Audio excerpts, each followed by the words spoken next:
as we bring on a tour of the largest collection of artifacts and memorabilia at the Hip Hop Museum pop-up experience. On the 40th anniversary of the famed song Rapper's Delight, hip-hop history is coming alive in the district. With more than 500 items from hip-hop history, there's no shortage of collectibles to spark nostalgia, as well as touch a new generation of music fans. I said the hip-hop, the hip to the hip-hop, you don't stop the rockin' to the bang, bang, boogie. Say up, jump the boogie to the rhythm of the boogie to beat. Now what you hear is not a test, I'm rapping to the beat. And me, the groove, and my friends are gonna try to move your feet. You see, I am Wonder Mike, and I like to say hello. Up to the black, to the white, the red. Everybody who comes in here for the first time, they're just so excited and inspired because, this has never been done before.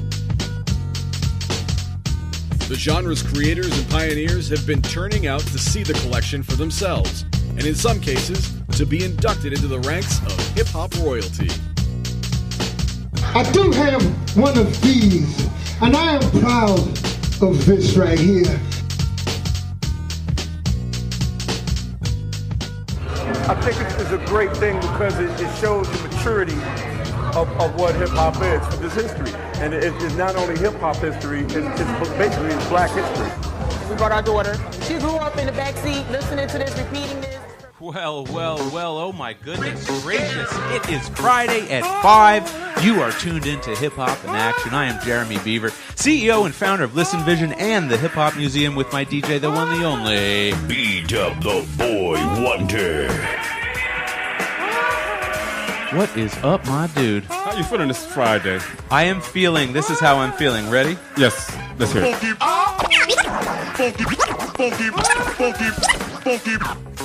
That's how I'm feeling. You're feeling funky? Well, listen, we both have been getting it in before the show as well. As you can see, we got 2 turntables set with mini turntable over there. We're trying something new today. I love it. I love it too. This is our, we're doing so many DJ episodes that I'm getting more into it. So, the first ever guy to rap and DJ at the same time was Grandmaster Caz, of course. Yes. Today, we have somebody who prolifically picked it up after him and took it to a whole nother level. Our guest is Jay Live. Yes. Beatmaker, producer, MC, DJ, professor. He bleeds hip-hop. He is hip-hop. He is Mr. Longevity. I mean, he has the bragging rights to come to our show today, and he is going to be here in just a few moments after Today in Hip Hop. So let me not waste any more time. Let's get right into what's going on today in hip hop. Okay, well, not today, but in 1978, the Herculords battled the Cold Crush Brothers. Back in 1978 on this day, and this flyer was provided to us by one of the brothers himself, Tony Crush. Shout out Tony Crush, okay, who will be a guest on this program shortly. But that is some incredible memorabilia from all the way back in the early days of hip-hop. In a totally unrelated story, it couldn't be possibly more unrelated, but it's a true fact. The Canna Carnival is coming back June 29th right here to Listen Vision Studios, sponsored by Street Lawyer Services. And, of course, Listen Vision will have carnival games and prizes and giveaways and a whole barbecue and a water gun fight and mini golf and tents and beach, everything with weed everywhere. So come on out, June 29th. You know what I got to say to that? What? You're firing shots at our Canna Carnival? I'm dropping a bomb on it. Oh, that's a bomb. Oh, my bad. Yeah, I knew that. Right. Okay. Joke, sneaker, drop. We love Ewings. They might weigh a lot on one's foot. But CNN's 20th anniversary of War Report is coming out in sneaker edition. These are freaking fresh, man. I'm going to be honest with you. That is... That's a drop. That's a good drop. That's a nice drop. I'm messing with you guys, Ewings. I see you guys, and I like what you're doing.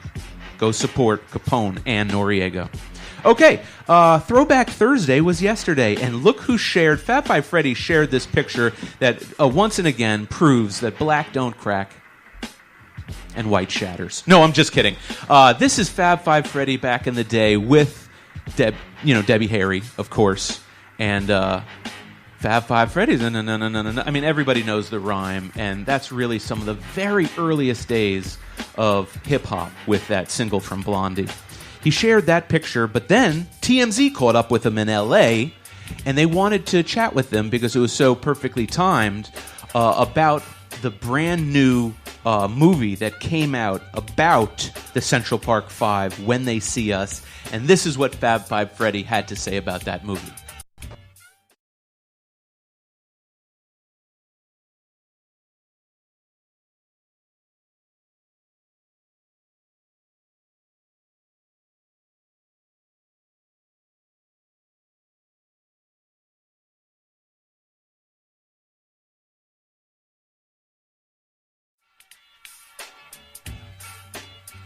Do we have my mic back? All right, cool. I'm sorry, we don't have that video, but if you want to go find it, it is on Fab Five Freddy's, his own, Facebook page. And essentially what he's saying is that he lived through the Central Park episode, and that the movie does quite a fair bit of justice to the real story that needed to be told about the Central Park Five and the really disgusting prosecutor woman who everybody's up in arms about, rightfully so.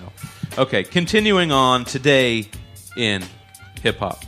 A big happy birthday to Be Real. Happy birthday, Be Real.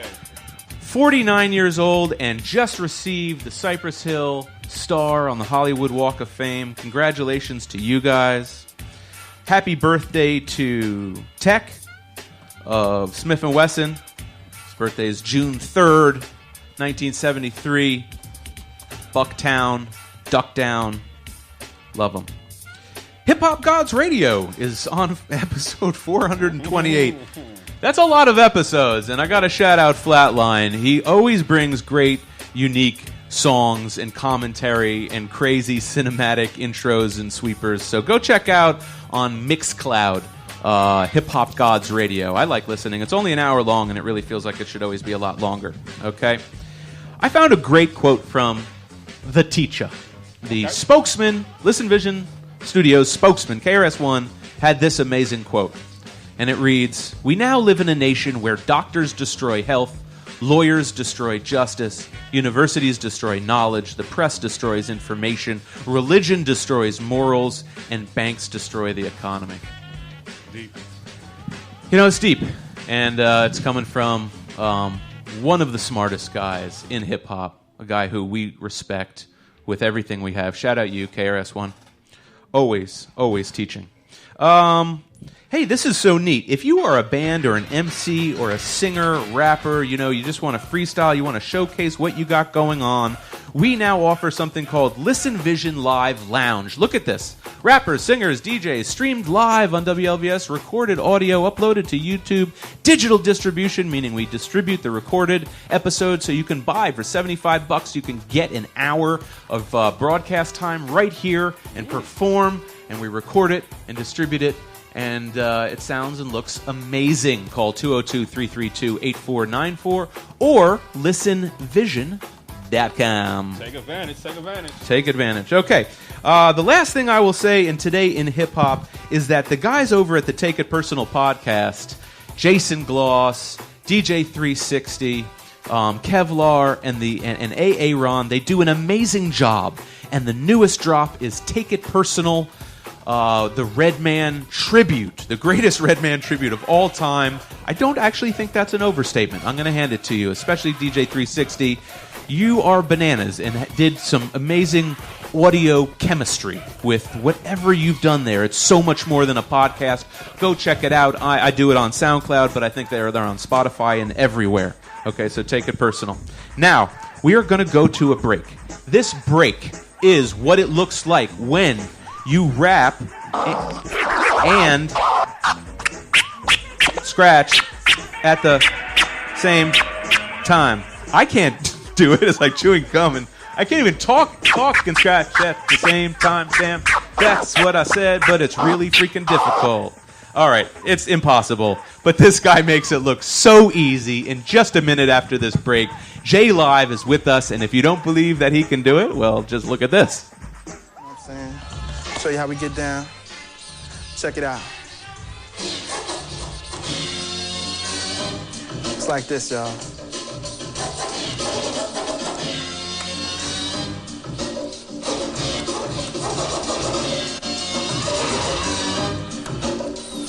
That's it.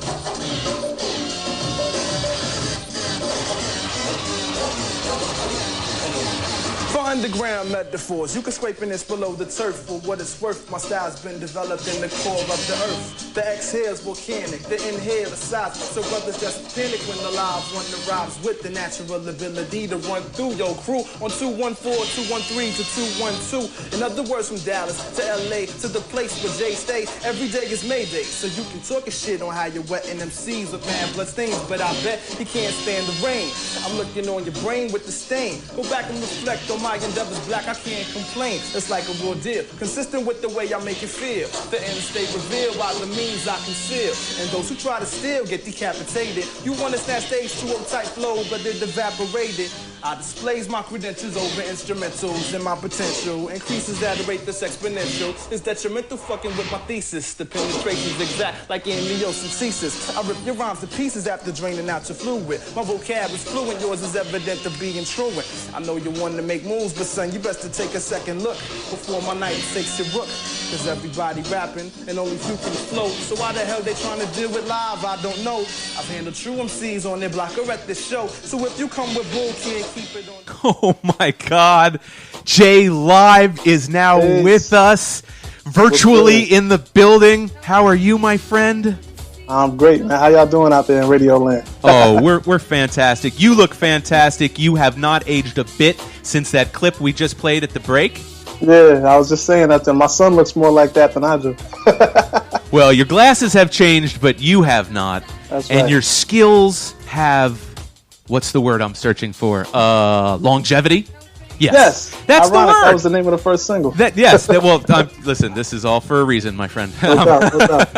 So, listen, I want to first and foremost welcome you to Hip Hop in Action. This is the audio-visual component of the Hip Hop Museum DC, the world's first hip hop museum and the largest collection of hip hop and memorabilia and artifacts in the world. Okay, honor. And your interview here is a testimony to your career and your legacy. So we're gonna unfortunately ask you some softball questions, but all right. Okay, some of the people we have to know these answers. Okay. So first and foremost, we're going to open up before we even ask them anything and let everybody know who our sponsor is, because I forgot to do that. Yes. You know who our sponsor is each and every Friday. If you are enjoying these nice old fitteds and snapbacks that we are always wearing each and every Friday, make sure you stop in and check out Shoeheads Clothing. That's shoeheadsclothing with a Z.com. Check them out. Shout out to Neil Taylor. And I just want to say that I love this hat and I love Neil, but I'm super not a Redskins fan. And I'm from Brooklyn, New York, Jay. And there's a part of me that felt really uncomfortable about wearing this colorway, which is maroon and yellow. Okay. Yeah, that's horrible. It's all good. Oh, God. Forgive me, everyone in New York.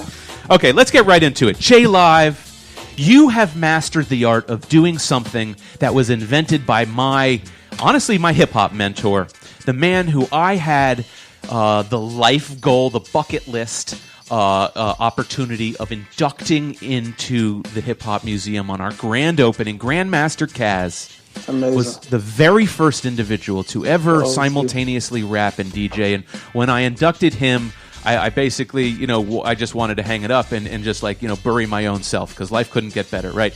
You have continued this legacy to a degree that I find unnatural, meaning you're weirdly good at it. Everyone was looking at you on that video. And so our first question always is, what is the first song you ever heard, you ever listened to that got you into hip hop? What's the first thing you ever, witnessed that was like, oh my God, what's that? I love that. Man, that's kind of like if you were to ask someone, when did they learn to read?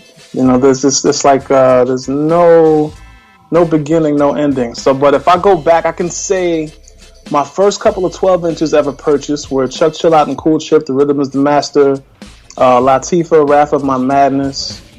First album that I really sat with was probably Run DMC, Raising Hell, Kumo D, How You Like Me Now, LL Cool J, Bigger and Deffer, and then I had to go back for radio. I was a bit of a late bloomer. And what so about those as are a some of my child, though? early memories. As a child, like, so for instance, I recall early days when I'm like about 10, and I'm listening to 97.1 on the radio. I mean, on my boombox, and I would stay up later than my parents would want me to, like recording these kind of pause tapes, of the tracks from the radio. Do you have any like really really early memories? Age 6, 8? Yeah. So not 6. I'd say my formative years in hip hop were probably around 11 and 12. So the thing is, I was born and raised in Spanish Harlem, but I spent a lot of my early summers when my mother was at work in Mount Sinai Hospital. She would send me to South Bend, Indiana with my grandparents. So I missed a lot of the summers, like, the Fat Laces and things of that nature. So not until junior high, when I was more of a latchkey kid staying home, did I really get immersed into hip-hop culture on 106th Street in Madison at Central Park East. Did you say Indiana? Did you say South Bend, to be exact?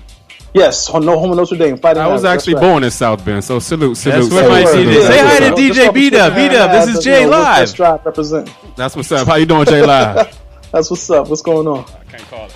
I'm not going to lie, Jay, you are the first one to rep South Bend, Indiana. That's a first on our show. We've done many, many shows, but that's right. That is the first. But then your maturation, my maturation. I grew up listening to 98.7 Kiss with Red Alert and WBLS with Marley Marl, and going back and forth between them Fridays and them Saturdays.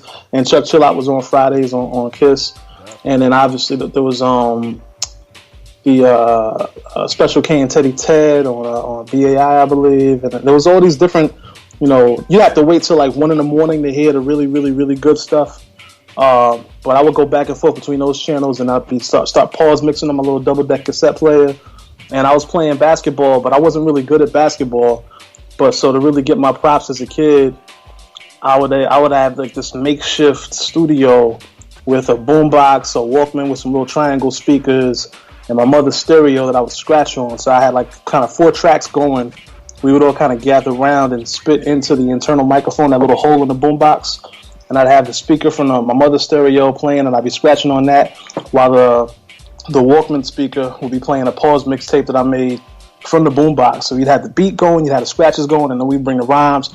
And you could hear the traffic outside and everything. It was crazy. Wait, this is a very elaborate and high-tech setup. I want to admire. I didn't get one of them Tascam 4 tracks. I wasn't really that elaborate. Wasn't that technologically? No. Trust me. You and I are close in age, so I understand just how much you had to go through. What were you scratching on, though?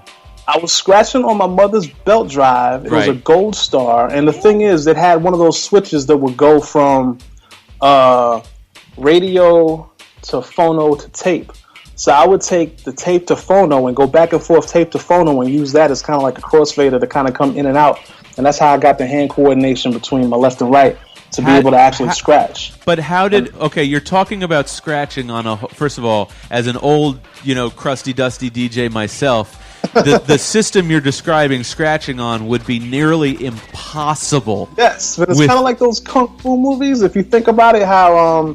you'd see those guys training in Shaolin, and they'd have like their arms out, and they'd be carrying buckets of water up a hill, and they'd have those knives taped to their elbows so that if they dropped the water, they'd stab themselves. So it was life or death. It was that kind of thing. Are you equating your hip hop training to Shaolin monks stabbing themselves in the belly? Because my next chamber, I actually graduated to some Gemini DD20s that I got out of a Source magazine starter kit that you purchased in the back of the magazine.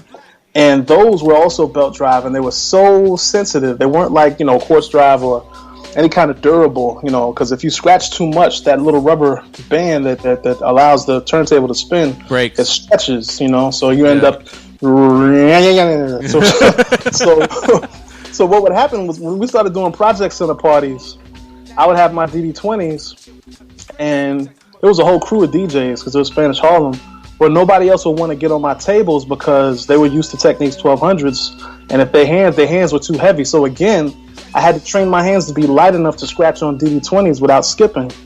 So when I finally got some 1200s, it's kind of like, running up that hill with some ankle weights on, right. And you're able to just fly like wushu or something. Which explains why, when in the video that we played during the break, you have the turntables in a position that, how do I say this in the kindest way possible? I think they were separate from each other at the time. Yeah, like your tone, so like I don't know if you can see our set, but the tone arm for people who aren't DJs, the tone arm is usually away from one's hand. Okay, if you see the setup with Jay Live, his tone arm is upside down, so that his arm could potentially hit the tone arm and knock it off, which is why most DJs turn their turntables sideways.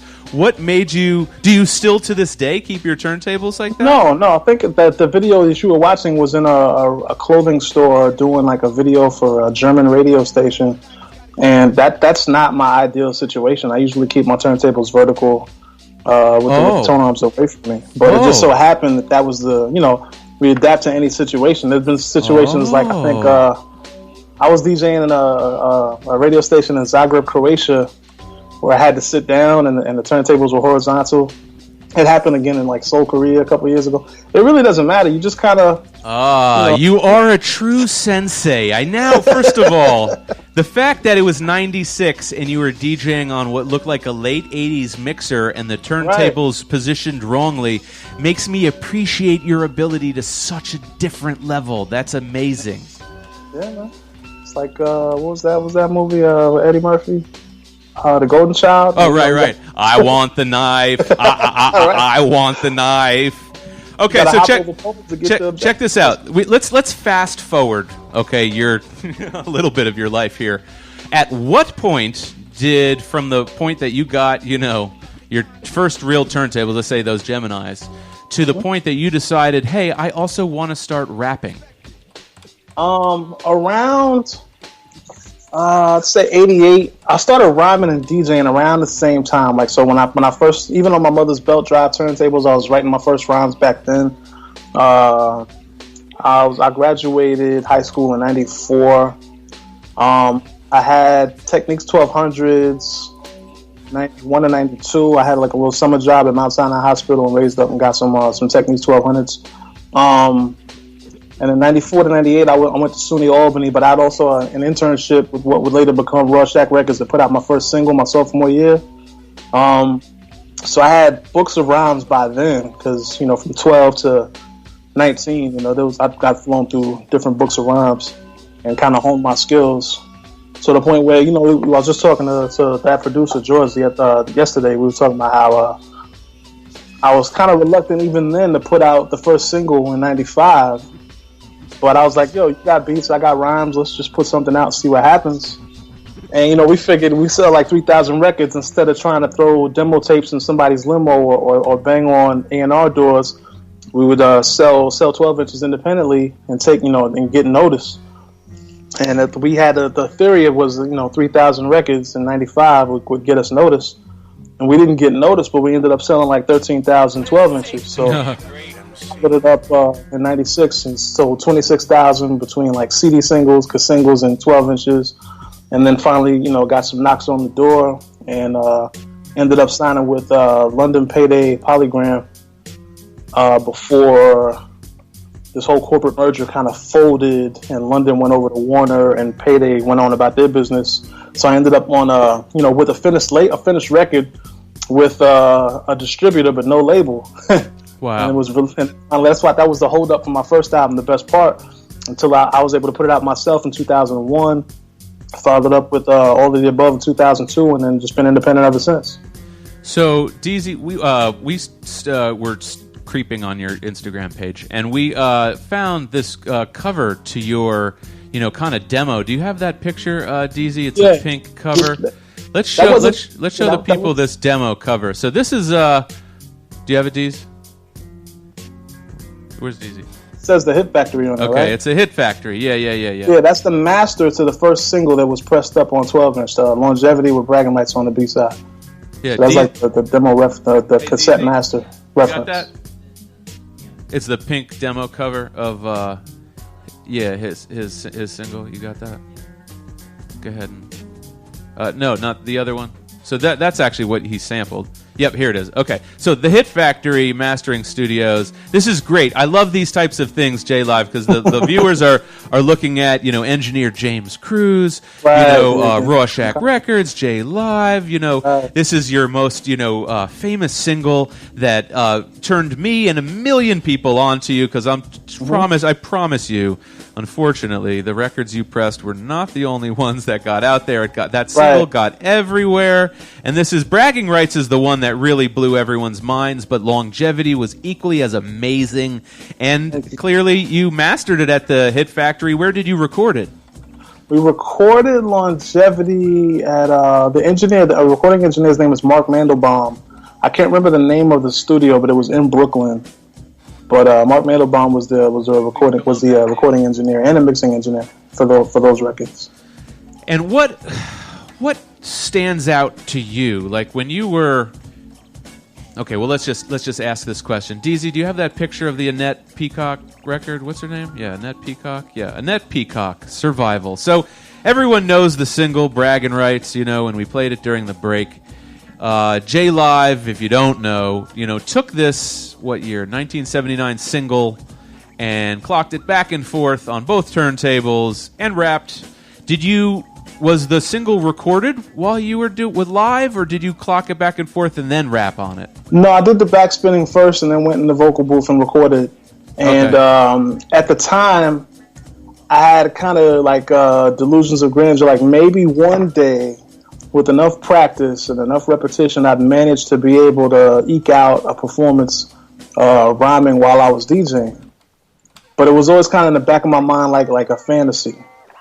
And it turned out one day performing, it was my first really big show at SUNY Albany. I was opening for KRS at it was Division II school, but in Iraq where the college team plays ball, it's like that big kind of arena sort of thing. And that was my first big show. So I had a DJ at the time, my friend Omar, and I had my turntable set up in my dorm room, and he was going to spin my set for me. And I was showing him how to bring in the break, and he kept bringing the break in on a drum roll, but I wanted him to bring the break in on the guitar because that's how it goes in the song. And just to kind of show him how it would sound, I went and did it myself, like when I laid down the beat, and I was rapping to it so he could hear it as a reference. And like mid-verse, I realized, okay, well, it's not as hard as I'd imagined it would be. I'll just do it myself when it comes to the song. I'll come behind the turntables. Oh, you didn't intend that. You didn't intend to be the rapper. It was DJ. Literally penicillin on wax. I kind of discovered that it wasn't as hard as I thought it would be. Oh my god!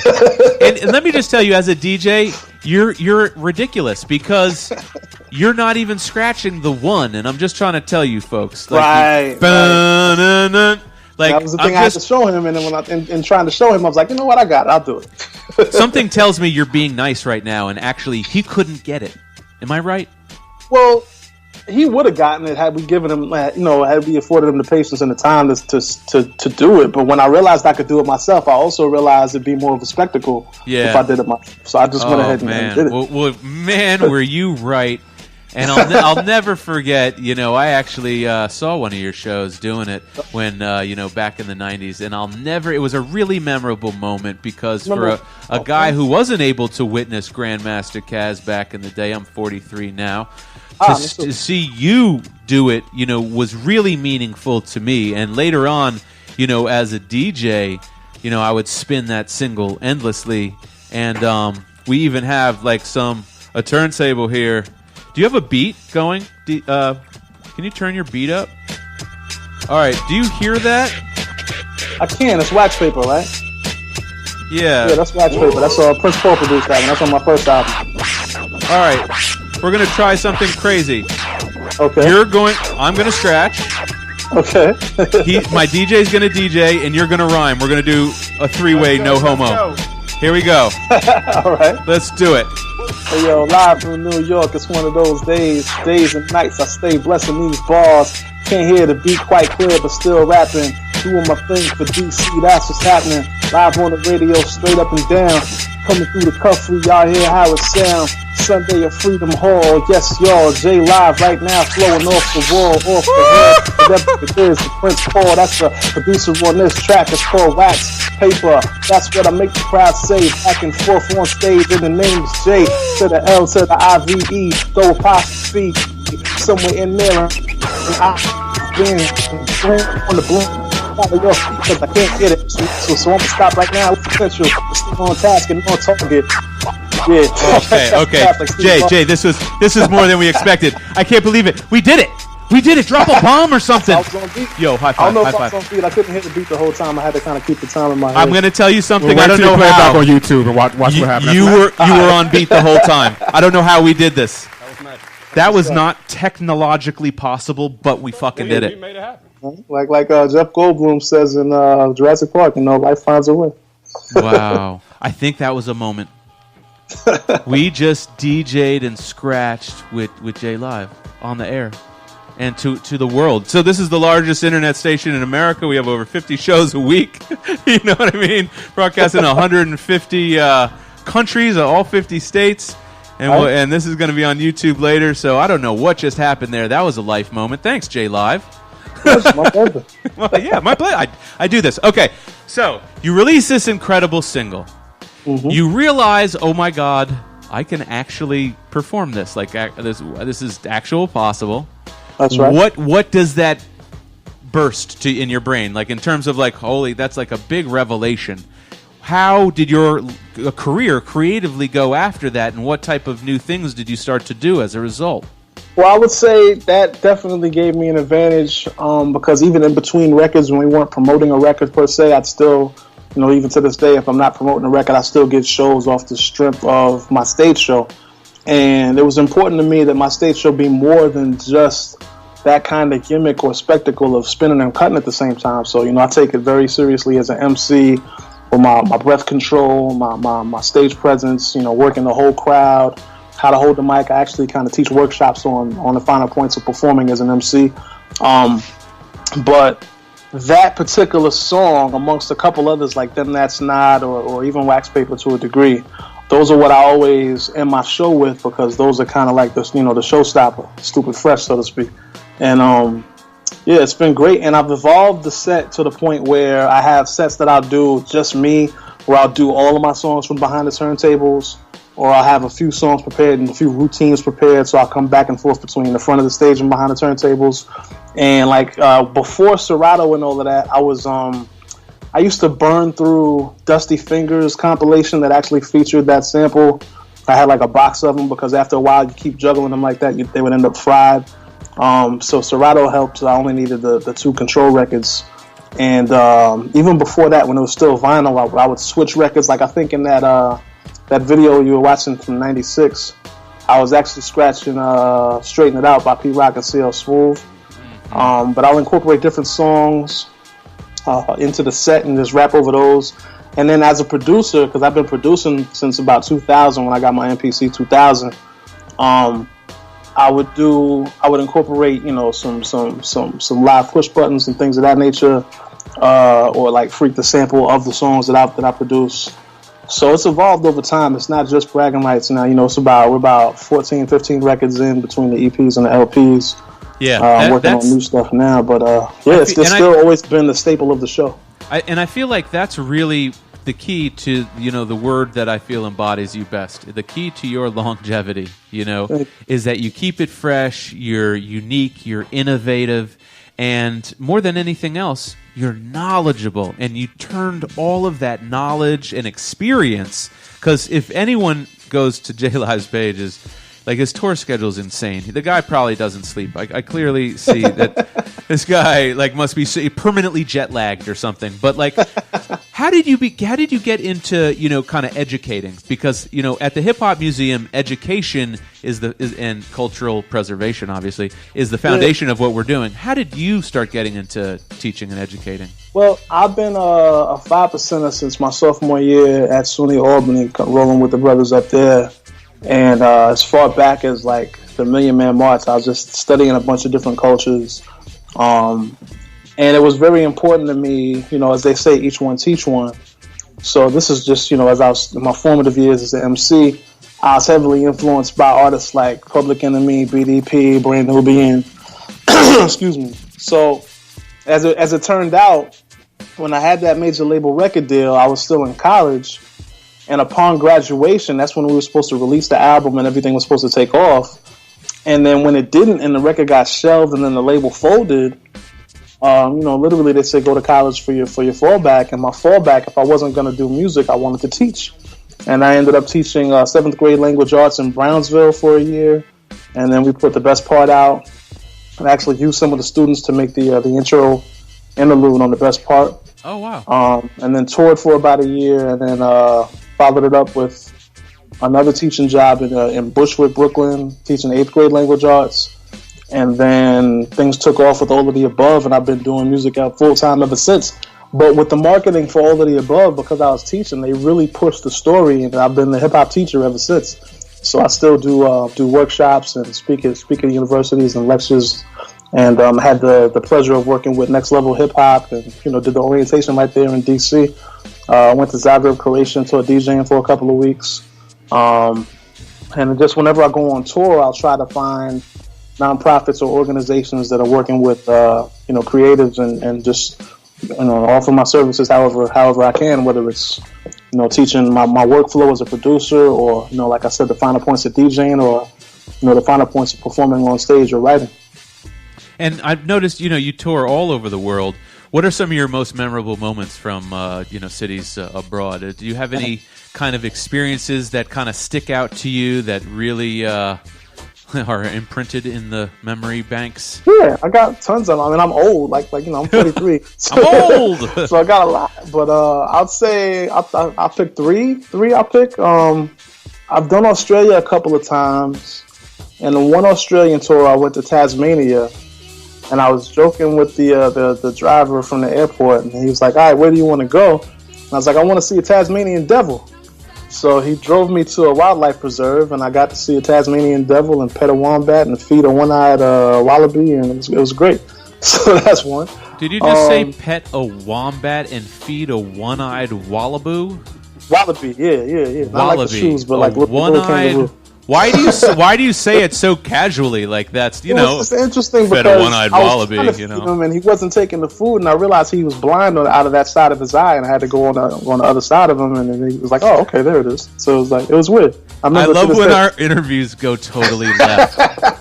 What was trippy about that day too was when we saw there was a guy presenting the Tasmanian devil, and I just remember him saying, "Yeah, if he wanted to right now, he could saw through my leg like butter." But he was feeding him raw meat at the time, and they really do make that sound like the cartoon. That's why they're called the Tasmanian devils, because when the natives landed, not the natives, excuse me, but the settlers, when they landed on the shore, they heard that sound and they thought it was the devil. Oh, I mean, yeah. Oh, God. I mean, if it really does make that sound, who can blame them? So that's a really bizarre story. How is the performance that night? Oh, it was amazing. I was performing with Lyrics Born, who's a great artist out of the Bay Area. He's done tons of stuff. But I'd say that was a while ago. I'd say Johannesburg, South Africa is one of my favorite places to perform. There's a festival every year called Back to the City that celebrates Freedom Day, which is the end of apartheid. And that festival continues to grow every year. So the last time I did it a few years ago, it might be my biggest crowd to date. It was about 25,000 people. So that's definitely a memory that sticks out in my mind. It was myself, Camp Lo, Elzai, and Skyzoo, and then a bunch of South African artists as well, who were the real headliners, because the scene out there is amazing. Amazing. And I'll never forget that. But let's see. I had a friend of mine that worked for the production company in Brooklyn back when my first singles were coming out. And he had actually moved to Brooklyn from Canada because he was determined to work in the music industry. And he worked at that company for a time and then decided he was going to just totally life switch and move to Korea to teach English. And he moved to Seoul, Korea, was teaching English, fell in love, got married, opened up a bar, and booked me to perform at the anniversary of his bar. So I went out to Seoul. I did his spot and a couple other shows out there. It was my first time in Seoul, Korea. That was an amazing trip, so got to big them up. Just trying to think of some standouts, like one of them flashback episodes on a TV show. So yeah, there's that. I mean, hip hop is experiential. Like I get the feeling from just talking to you that you chose the correct path, or even maybe the path chose you. Do you ever feel fulfilled, like with everything you've accomplished? Because it seems to me like you just like really live, breathe, and understand, all of the tenets of hip hop. I would like to think so. I do. I got a song called "A Charmed Life," but that's really how it feels. The fact that I've been able to do it for this long, through the ups and downs, the successes and the near misses, and the fact that there's still so much music in me to get out, and I have no intention of stopping anytime soon, and still aspirations to really build the kind of platform and label that can put younger artists on the way I was put on when I was younger. It feels good. Can't front. Well, it should feel good, and we're really appreciative to have you. We want to say thank you and let you know just how much your music, has meant to people like myself, and literally, tens of thousands of other people, like my DJ right here. Yes, what's really neat is that you're going to be in our neighborhood Sunday. That's right. So tell us all about, and shout out my boy, my boy Steve, who's a consummate professional and was hooked up, my inductees on the grand opening with some incredible, limos, the likes of which you've never seen before. They came complete with naked women and everything. No, I'm just kidding. No, seriously, tell us all about Sunday. It's a really amazing concert with some great people. Yes, it is the Community for Unity Day. It's kicking off around noon. It's going to be at Freedom Hall, presented by Versatile Entertainment, which is Steve's company. It's Communities United for Respect, Education, and Equality. They have Aladdin the Prince, DJ Will Cole, ELPJ, Charbel Fahir, the Professor, Martin Moulton, DC Scores, Poetry Athletes, Mahogany Jones, the great Mahogany Jones, Mark Toure. It's going to be amazing. Shout out Mark. We love his 1915 song about the Armenian genocide. Yes, so shout out him. Really an incredible artist from DC. In fact, everyone here in DC is really on something these days, and in a good way. I mean, we just did a count, me and my business partner. Do you realize there are over 25 rappers signed to major labels from the DMV right now? I'm not surprised. And even the independent ones, my personal favorites like Odyssey and Asheru and Kokai. I mean, there's tons of dope artists out there. Kokai, yes. Yeah, shout out Odyssey and Kokai. These are all friends of ours and associates. We're drawing short on time, but you're also a producer, and you've produced some really amazing tracks, and you've worked with some brilliant artists. For the people who don't know, please run down some of the favorite tracks you've done for some of the artists that you think really stand out. Well, a lot of it has been for myself, and I'll just shout out some of the collaborations. I've been working with Odyssey, Homeboy Sandman. Had the pleasure to work with Paz from De La Soul. I've been produced by some amazing producers, and we talking the likes of Jazzy Jeff, DJ Spinner, Pete Rock, DJ Premier, 88 Keys, the Beat Miners, yeah, the list goes on, man. DJ Newmark, I've worked with Charlie Tuna. Yo, your producer list is crazier than your MC list. That's nuts. Yeah, I'm more of an MC than a producer. I produce for myself, and working with them over the years and really paying attention to different methods. I'd say as a youngin', I studied Spinner's methodology really, really hard because I did a lot of my early works with him, and I was, I call him my Sifu as far as production goes.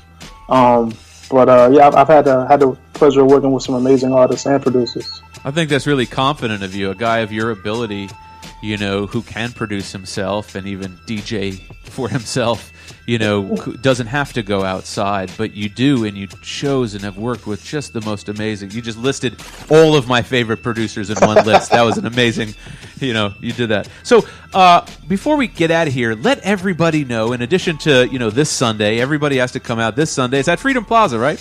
That's right. Freedom Plaza here in Washington, D.C. What's the time this Sunday? It starts at noon. I think I jump on around 4. Okay, well, everybody has to come out at noon and make sure That's they right. stay for Jay Live, who That's right. is one of the most talented individuals I've ever encountered. Also, your catalog is insane. If I were a Jay Live fan, or if I just became a Jay Live fan, where do you want to direct everybody to go to take in and purchase your music? Well, the homepage is realjlive.com, RealJlive.com. That's where you can find all of the social media outlets from Twitter to Instagram to Facebook, but they're all very simply Real J Live, RealJlive. That's the Twitter, the Instagram, and the Facebook is page.realjlive. But yeah, that's home base for pretty much everything that's going on. After this show in DC, I'll be heading out to Europe for a couple of weeks. I got about 6 shows between Germany, Switzerland, and a little bit of the UK. So you can catch me out there on tour since this show goes worldwide. Let them know. Yeah. And if you want to keep up with me and where I'm on tour, definitely Bands in Town is an amazing app. You can type in your favorite artists and let them know where you are, and they'll tell you when your favorite artists are where you are. So if you look me up on Bands in Town, you can definitely hear my music on Spotify, Tidal, iTunes, Apple Music, everywhere that you hear streaming music and want to purchase music. My first 2 albums, The Best Part and All of the Above, are now back out on vinyl via my company, Mortier Music and Fat Beats. You can catch them on limited red vinyl, limited blue vinyl. So definitely check that out. Where, at Fat Beats or on your website? On my website, there should be a link to that as well. But it's Sure. if you anywhere, if you buy. If there's a local record store, they should have it. You can ask them for it, and if not, you can go to fatbeats.com and cop the vinyl right there. Sure. Okay, well, I always have to close with this question, because we want to honor you properly. So we normally at the end of our shows have like an unboxing of memorabilia that we get in every week, for the museum. This week we're short on memorabilia, so we have the portable turntable. But we have you talked about Source earlier and buying your first turntables in the advertisement, like in the back of the Source. Here is a Source jacket, actually, that I found online just to impress my business partner, Dave Mays, the founder and creator of the Source magazine. Amazing. And this actually was signed last week or 2 weeks ago by Common. Wow. Of course, it's two. Can you zoom in? Yeah, oh, awesome. Signed by Common. And the reason why I point that out is because Common was discovered in the unsigned hype section of the Source. As was I. Oh, man. I got unsigned hype and got 4 mics. My first album got 4 mics. Wow. Yeah. Oh, my God. I'm sorry. You're making me speechless because I now feel like I didn't do all the proper research. So, okay.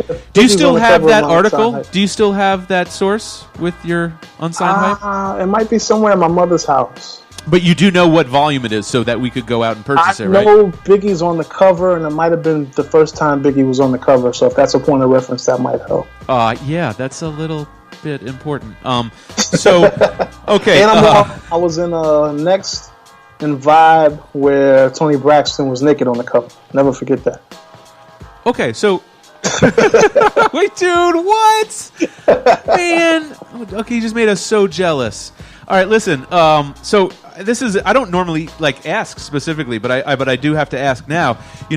What is there anything in your collection that you think might be appropriate in physically, in the museum to represent, your legacy and your music, test pressing to bragging rights, or I mean, just anything that you can think of, demo tape to longevity, anything that you could potentially, think of. I'm not specific. Yes, actually, both of those things I have at my disposal. The test pressings to bragging rights and the demo tapes to longevity. The first pressing, because the flat thing about longevity and that 12-inch with bragging rights on the B-side and the Spinner Dome Cracker remix that everybody loves as well, is we did 4 pressings, and the first pressing was silver letters on blue, the second pressing was blue letters on silver, the third was black letters on silver, and the fourth was black letters on gold. So depending on when people say they had my first single, I can tell when they bought it, whether they had the first, second, third, or fourth pressing. So I happen to have all Jay, 4. this is how I 100,000% now know that my record of yours isn't even in one of those first pressings. Wow. Mine was just boring old black vinyl. Well, no, what you have... No, I'm not talking about the vinyl itself. I'm talking about the labels. The labels are those colors. Oh, mine was blue. Mine was blue and so silver. That's a first pressing. Look at you. Oh, look at me! I can't find it in my collection, though, so can you please send it and sign it, of course. No, but seriously, I don't know if you've seen our promotional video and our website and everything that we've been doing with the museum and all these legends that we've been inducting, but I want to let you know that the next time we do an installation where it makes sense for you to come out and rap and DJ simultaneously, trust me, you are on our short list, my friend. I will be there with bells on. Okay, so can I follow up with you on Monday maybe about what Absolutely. you want to put in the museum? Absolutely. Okay. If I can find it, I'll bring it with me on Sunday. Okay, man, you just made my whole weekend. You don't even know. Just the mere possibility of that happening. Okay. Man. Your Instagram, so everyone can find you, and if they want to beat from you, if they want you to perform and DJ, if they want to book you, where do they go? That's easy. Just Real J Live. RealJLive. The letter J, no hyphen, no AY. Just Real J Live. RealJLive. One of the most authentic hip-hop artists in the history of hip-hop, J Live. We salute you and thank you. Peace. Thank y'all for having me. Talk to you next time. Talk to you offline. Okay, well, if you've been watching, that is the first time we ever performed live. That was dope. So that was a freaking moment. Okay, I'm kind of weirded out by that. Okay, now we're going to do something. We're going to go to a break. Can you play, on the break, DZ, we're going to play J Live's, video where he's rapping and DJing. Okay, and when we come back, we are going to close with some absolutely incredible videos. Speaking of original amazing DJs, we have a rare clip from DJ Hollywood, a new performance of him rapping and DJing. So stay tuned after this break. Cause yo, I got the hair splitting, self-written, unbitten style that makes the competition wish I was the label mate. You get it straight like hetero, place alive in city, state of federals, irrational. The J train runs international to express local views with no time for coastal divisions by local crews. So sleep and set your clock on snooze. You can still get the worm like the early bird as I peruse through the archives of rhyme books from yesteryear to review my older lyrics and my obsolete styles. It's funny cause the shit that I was writing back then sounding better than the music that you're putting out now. Everybody rapping, but only few can say they got the kind of lyrics that are comparable to Jay. I'm good at what I do, call it work or call it play. Might even take a L one time, but not today. So I know you want to make moves, but son, you best to take a second look. All right, peace.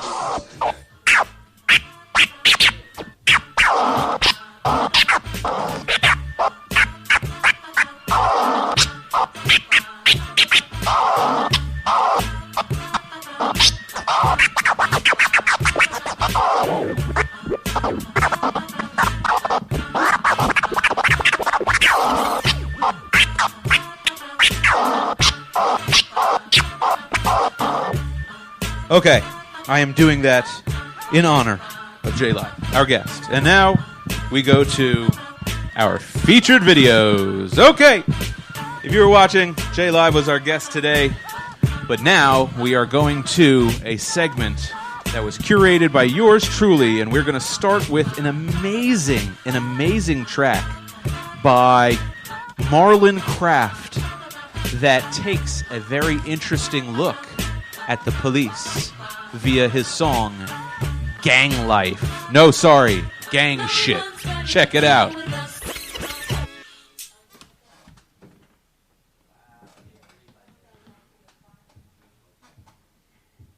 Come on back, we'll try the next one. Maybe we'll go back to it. Okay. Okay, we're going to rewind, and we're back with the crazy, amazing track by Marlon Craft called Gang Shit.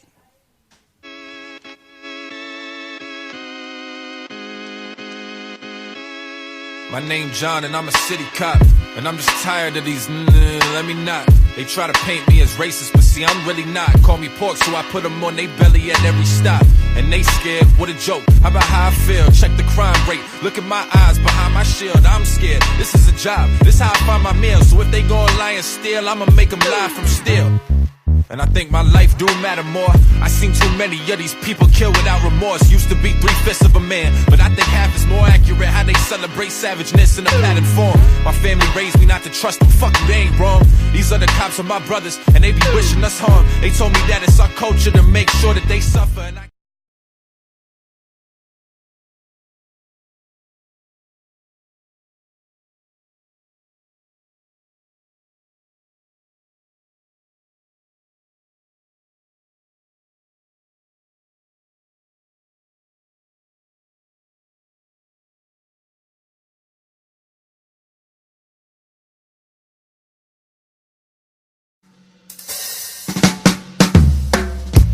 Let's smoke some weed, let's have some fun.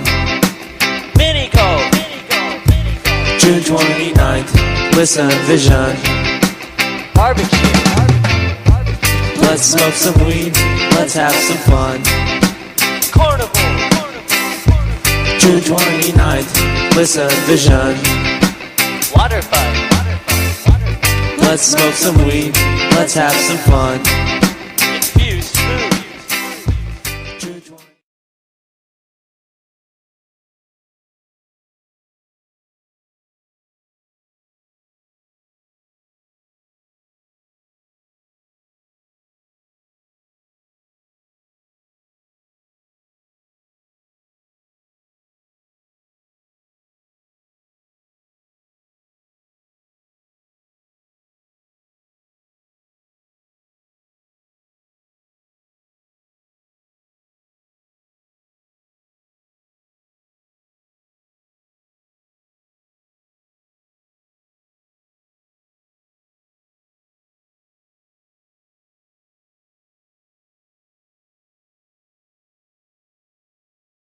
You still look good. Make some noise right now.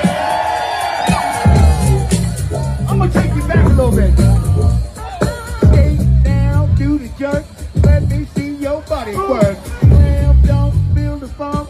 Come on, shake the rump. Now you pick up your body in about your feet.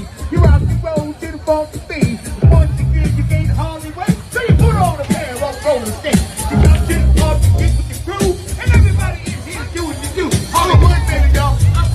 That's why I'm sitting here in the seat. Yo, I don't know about you, but that literally makes me want to roller skate. That reminds me of good times, man. Great people. I don't Yeah. know about roller skating. Plus guys. Yeah. I'm super klutzy. I'm a great athlete, but I'm super klutzy. I'll sit back and watch everybody else enjoy this. All right, so check this out. Everyone in D.C. knows there's a huge, movement, anti-gentrification movement called Don't Mute D.C. And again, our interns ran down to, one of the happenings, one of the, kind of go-go's in the street the other day. Shout out Manny, who did an amazing reporting job, and he asked questions to the people standing around. This is what it looks like when Manny and our intern Addie get together and do a 59-second documentary on Don't Mute DC.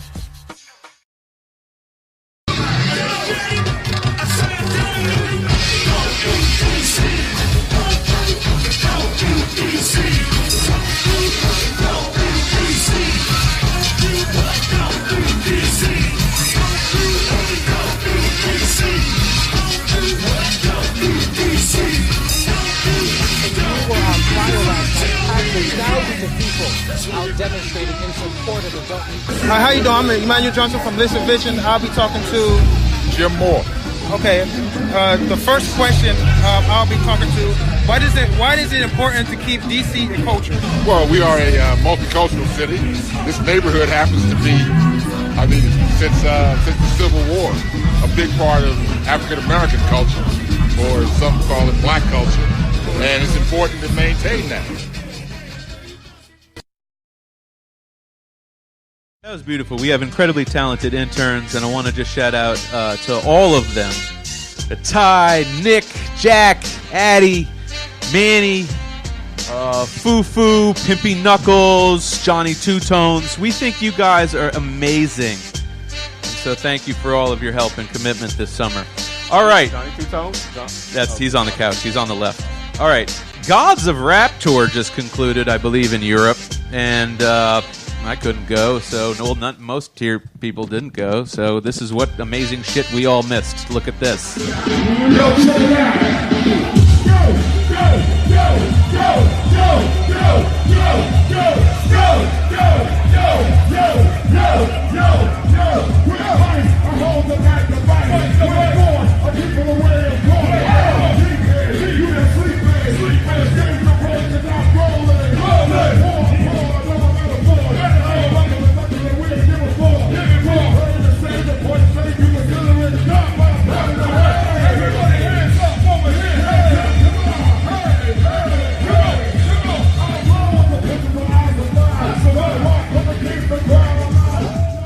That's right.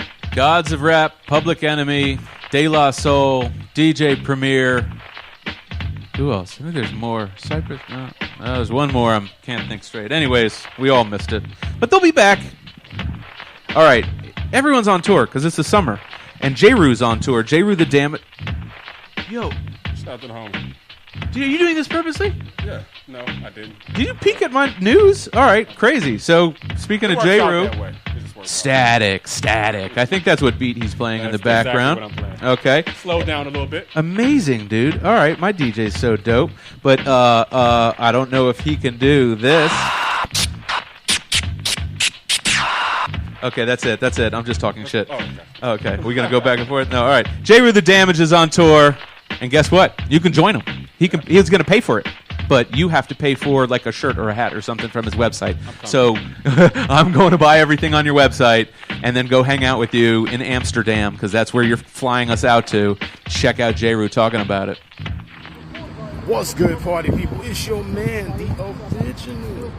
And you probably know I got new music in the works. You even probably know that I'm going to be on tour next week with the group Home and Big Suge. But what you probably didn't know is that I'll be giving away 2 all-expense-paid trips to Amsterdam or Barcelona to come hang out with me at my Do the Right Thing party. And all you have to do is go hit the link in the bio, buy something. That's it. You enter the win. The more you buy, the more entries you get.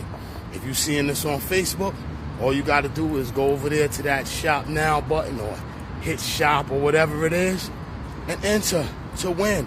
And I don't know how generous I'm going to be feeling to do this again. So jump on it now. Limited time only. 30. Jump on it now. Limited time only. Jay, it's me. It's me, Jay. It's me. It's true, though. You are the one who originally set that up. So I feel like he deserves it. I'm gonna relegate to you, okay? Listen, the last thing we're going to say, on kind of a bittersweet note here, DZ, if you can zoom in. This is rest in peace to the educated rapper who passed away on June 3rd. Yeah, that's him right there from UTFO. Really a man of talents that really words can't describe. His lyricism and his ability were really far beyond what anyone else was doing at that time. And Mixmaster Ice, their DJ, put together a nice little tribute, to his passing. So what we're going to do right now is we're going to close with this video from Mixmaster Ice. Rest in peace to the educated rapper, EMD. Okay, and then we're going to play, DZ, that outro video. That was our intro video from the Hip Hop Museum. And then we are going to see you not next Friday. No, yes, we are going to see you next Friday. Okay, we're going to definitely see you next Friday at 5. I think I'm away the week after that. Okay? But either way, I'm Jeremy Beaver, CEO and founder of Listen Vision and the Hip Hop Museum with my DJ, the one, the only... Beat up the boy wonder. And this is Hip Hop in Action, but this is me scratching.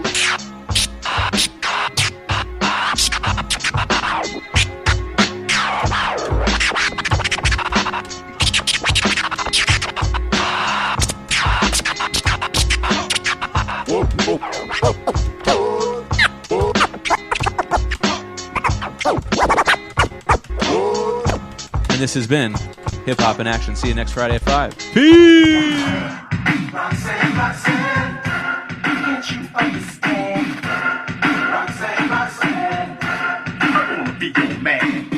Kango. I don't think that you're dense, but you went about the matter with no experience. You should know she doesn't need a guy like you. She needs a guy like me with a high IQ. And she'll take to my rap, cause my rap the best. The educated rapper MD will never fuss. So when I met her, I wasted no time, but stuck up Roxanne, baby don't mind. She thought my name was Gary, I told her it was Gary. She said she didn't like it, so she chose to call me Barry. She said she loved to marry, my baby she would carry. And if we had a baby, we'd name the baby Harry. Her mother name is Mary, which is really contrary. Her face is very hairy, and you can say he's scary. So there's him, not heavy, our father's a fairy. His wife's a secretary, his son's a military. The force him to a list against it wasn't voluntary. His daughter's name is Jerry, his son's a Tom and Jerry. Jerry had the flu, but it was only temporary. Back in January, or was it February? But every time I say this rhyme, it makes me kinda weary. It's only customary to give this commentary. Some say it's bad, some say it's legendary. You're searching all you want to try your local library. You never find a rhyme like this in any dictionary. But do you know, after all that, all I received was a pat on my back. That's what you get. It happened to me. Ain't that right? Mix Master ICE. Roxanne, Roxanne.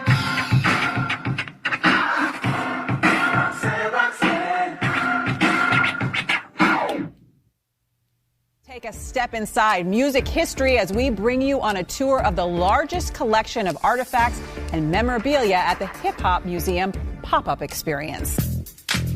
On the 40th anniversary of the famed song Rappers Delight, hip-hop history is coming alive in the district. With more than 500 items from hip-hop history, there's no shortage of collectibles to spark nostalgia as well as touch a new generation of music fans. I said a hip hop, the hip it to the hip hop, you don't stop the rockin' to the bang bang boogie. Say up jump the boogie to the rhythm of the boogie to beat. Now what you hear is not a test, I'm rapping to the beat. And me, the groove, and my friends are gonna try to move your feet. You see, I am Wonder Mike, and I like to say hello. Up to the black, to the white, the red. Everybody who comes in here for the first time, you know, they're just so excited and inspired because, you know, this has never been done before. The genre's creators and pioneers have been turning out to see the collection for themselves, and in some cases, to be inducted into the ranks of hip-hop royalty. I do have one of these, and I am proud of this right here. I think it's a great thing because it shows the maturity of what hip-hop is for this history. And it's not only hip-hop history, it's basically black history. We brought our daughter. She grew up in the backseat listening to this, repeating this. For me, it's a continuation of the love of hip-hop music. It absolutely is. If you really love hip-hop, I need to hear you say, hell yeah! Hip-hop till the day I die! Oh my God, this is amazing. This is really amazing, and I'm glad to be able to be a part of it. I'm transforming! Say what? You got what I need! I can't hear you, can't hear you. You say he's just a friend. Say what? You say he's just a friend. Oh, baby!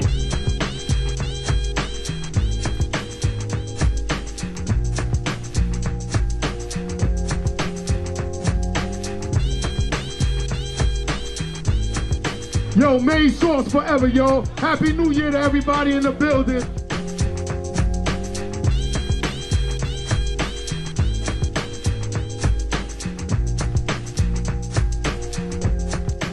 A big deal, you know. It's been a long time coming. Finally, there's a brick and mortar establishment to show what hip hop means. A hip hop museum is something definitely needed to preserve the culture. A traveling food, art, fun, broadcasting, DJ, producer, performance, graffiti, b-boy concert experience encompassing all aspects of a music culture.